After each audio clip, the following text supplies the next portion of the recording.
संबित पात्रा को शर्म आती है, सर्जन है और इस देश में महिलाओं ने पैदल चलते हुए सड़क पर बच्चा पैदा किया। और ये जोकर संबित पात्रा देश की जनता का मजाक उड़ाता है इस तरह के हास्यास्पद ट्वीट करके। इसको तो जनता किसी दिन पीटेगी अगर ये पब्लिक में दिखेगा तो। संबित पात्रा ने वह फोटो क्यों नहीं पोस्ट किया जिसमें मोदी जो है चाय पिला रहे हैं जिनपिंग को? वह तस्वीर संबित पात्रा ने क्यों नहीं ट्वीट किया जिसमें मोदी झूला झूला रहे हैं चीनी राष्ट्रपति को?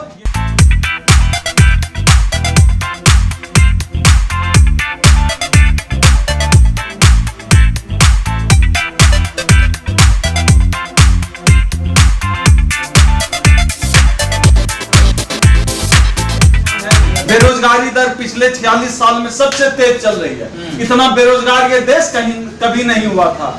जीडीपी गर्त में जा चुका है। पूरे देश की जनता कोमा में है। आने वाले समय में अब आत्महत्याओं का दौर जो है इस देश में शुरू होने वाला है। और ये जोकर संबित पात्रा देश की जनता का मजाक उड़ाता है इस तरह के हास्यास्पद ट्वीट करके। इसको तो जनता किसी दिन पीटेगी अगर ये पब्लिक में दिखेगा तो। इस देश की जनता बेहाल है। इस देश की जनता त्राही कर रही है और ये संबित पात्रा और ये पूरी भाजपा मजाक बनाकर रखा हुआ है इस देश का। इन नेताओं को सब कुछ पता है।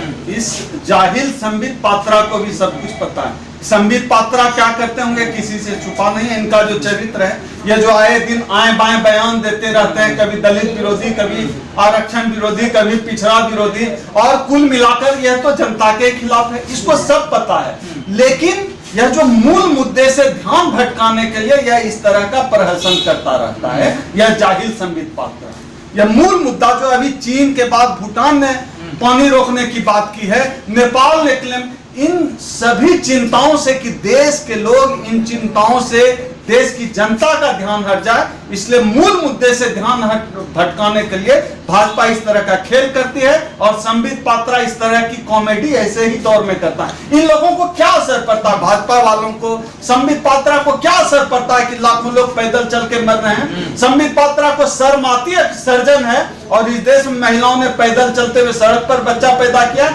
इस सरकार के प्रवक्ता संबित पात्रा को शर्म नहीं है। ऐसे लोगों को तो चुल्लू भर पानी में डूब के मर जाना चाहिए। तो क्या संबित पात्रा ये जाहिर करना चाह रहे हैं कि कांग्रेस के कितने पुराने संबंध है चाइना से?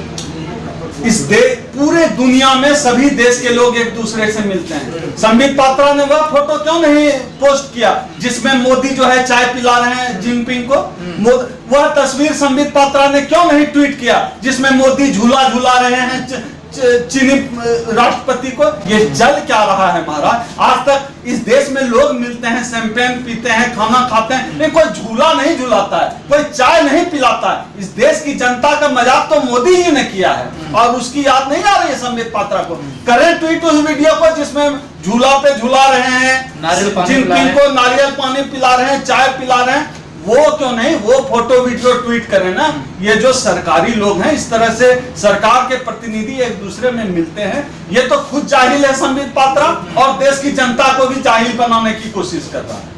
लेकिन लोग कहते हैं कि अब संबित पात्रा की कुछ आदत सी बन गई है ऐसे उल्टे सीधे। बिल्कुल, हमारे गांव में, बिहार में एक कहावत है, ऐसे लोगों को बिहारी भाषा में ठेठ में कहा जाता है लतकुच्चा, जो बातों से ऊपर उठ जाए, जिसके बात का कोई तर्क नहीं, आप कितना भी समझा दें तर्क से उनका कोई लेना देना नहीं है, उनको कहा जाता है हमारे यहाँ लतकुच्चा। जो बिहार के आपके चैनल के दर्शक होंगे वो समझ रहे होंगे कि इस बात का अर्थ क्या होता है। तर्क की बात भाजपा ने आज तक तर्क की एक भी बात नहीं कही, न तर्क की बात कही है, न आज तक एक भी सच बोला है। 6 साल से ज्यादा गुजर गया, एक भी 15 लाख रुपए आएंगे, 2 करोड़ रोजगार देंगे, बहुत हुई महंगाई की मार, अब की बार मोदी सरकार, पेट्रोल, आज तक जो है भारत के इतिहास में डीजल का दाम पेट्रोल के दाम से कभी अधिक हुआ ही नहीं था।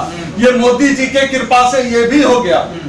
और सुनिए, जिस पाकिस्तान, नेपाल, बांग्लादेश को हम कोसते रहते हैं सोशल मीडिया पर, रेट वायरल है, सबसे अधिक जो है पेट्रोलियम का दाम भारत में बढ़ा। क्यों महाराज?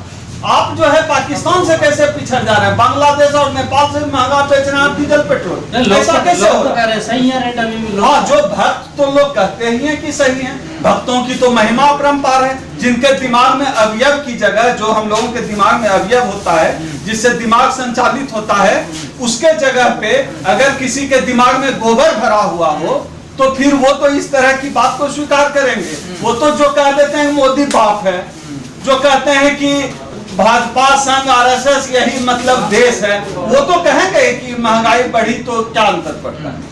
लेकिन महंगाई की आप बात कर रहे हैं, जैसे पेट्रोल के दाम लगातार, डीजल के दाम पेट्रोल से ऊपर जा रहे हैं, लेकिन कहा जा रहा है कि एक बार ऐसा कांग्रेस सरकार में हुआ कि 87 रुपए डीजल पेट्रोल बिका था। ये इस बात का तर्क दे रहे हैं वो लोग। ये तो जो लोग विद्वान है, अर्थशास्त्री लोग हैं, संघ के अर्थशास्त्री लोग वही बताएंगे। पता नहीं वो गाय पे चढ़ के चल रहे हैं, गोबर की बैल की सवारी कर रहे हैं या क्या कर रहे हैं, लेकिन जो आदमी इस देश की आम जनता जिसको तेल भरवाना पड़ रहा है गाड़ी में, उसको पता चलेगा। और सिर्फ ये गाड़ी से चलने वालों की बात नहीं है, पेट्रोलियम डीजल पेट्रोल का सीधा संबंध हमारे जरूरत के हर चीज से होता है, क्योंकि ट्रांसपोर्टेशन जो है डीजल पेट्रोल वाली गाड़ियों से होता है। वो महंगा होने का मतलब है सुई से लेके तलवार तक महंगा हो जाएगा।